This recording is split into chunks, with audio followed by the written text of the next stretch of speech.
Thank you so much, Gina. I love Gina Rodriguez, the best. Such a lucky friend to have. Thank you for Gina and for the EMA Award tonight. This is a tremendous honor. Thank you for considering me worthy of it. You never forget your first time, and my first time at the EMA Awards was 7 years ago when I was presenting an award to my friend Jeff Skoll. And what struck me that night long ago, when we were all almost exactly 7 years younger, was the sense that the entire room had a true commitment to perhaps the most important cause in the world, namely our world. And recently I've produced a documentary, Eating Animals, which hopefully you will get to see soon. And it's a look at the factory farming system and problem in our country. And as you heard before from Russell a little bit, factory farming is responsible for most of the air, water, land pollution that disproportionately affects our poor communities as well. So we get to make decisions 3 times a day what we do with our planet, and you can make a difference by even once a day or once a week choosing not to eat animals or animal products.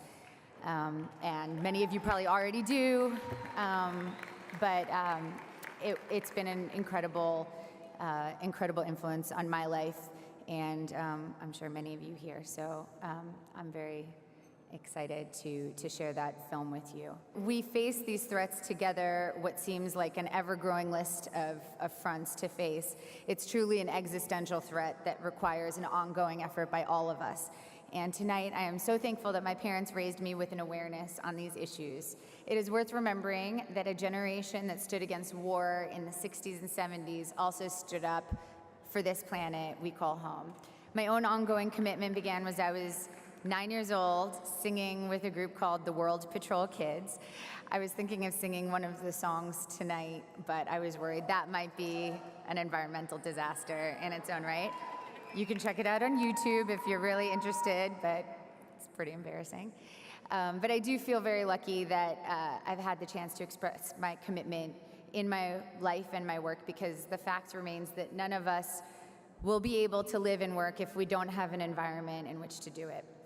A few years ago, I was incredibly inspired by Jonathan Safran Foer's book, Eating Animals, which is the basis of the documentary that I was lucky enough to produce. And we've been working to bring this message to the world through this documentary. I've been a vegetarian almost all my life and vegan for the past 6 years, and I'm increasingly committed to the idea that how we treat animals is powerfully connected to our relationship with the world itself, with the earth itself. When we think about food in a way of just what's fast and what's cheap, it affects the way we think about everything. It isn't just disposable. Our relationships need to matter. We need to care about what we're doing. We need to put effort into the food we grow, what we put into our bodies, and be conscious of what we put into our bodies. And I was lucky enough to show the film recently to students in Colorado. Many of them were from the city, and they were like, we know this information. This isn't new to us, but we don't have the opportunity to find this food. There's 4 McDonald's on our block and no place to buy an apple.